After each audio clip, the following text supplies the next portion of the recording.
लेकरासाठी। बाप हा या लेकरांसाठी, आपल्या मुलासाठी, आपल्या मुलीसाठी काबाड कष्ट करतो, स्वतः फाटकं शर्ट घालतो माणूस, स्वतः फाटकं शर्ट घालतो, पण आपल्या मुलाला दिवाळी, अक्षय तृतीयाला, शाळेत जायला चांगली पॅन्ट मिळावी, चांगला शर्ट मिळावा म्हणून स्वतः त्याला घेऊन देतो, पण स्वतः घालत नाही। फाटकं धोतर घालतो, फाटकी पॅन्ट असते।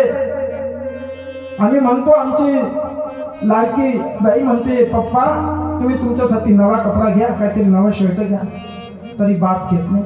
हो, कशासाठी? माझा लेकरू चांगला व्हायला पाहिजे, शिकून मोठा व्हायला पाहिजे, माझ्या मुलीला चांगलं घर मिळायला पाहिजे, माझ्या मुलीला चांगला सासर मिळायला पाहिजे, त्याचे लोक तिची श्रीमंती असायला पाहिजे। हे कोण करतो? बाप करतो, बाप करतो। बापाशिवाय या जगात कोणीही जागा देऊ शकत नाही। म्हणून बाप हा लेकरांसाठी काबाड कष्ट करतो, नको नको ते करतो, गोळा करत राहतो। कशासाठी? फक्त लेकरांसाठी। हो, इथून गोळा कर, तिथून गोळा कर, कोणाच्या तरी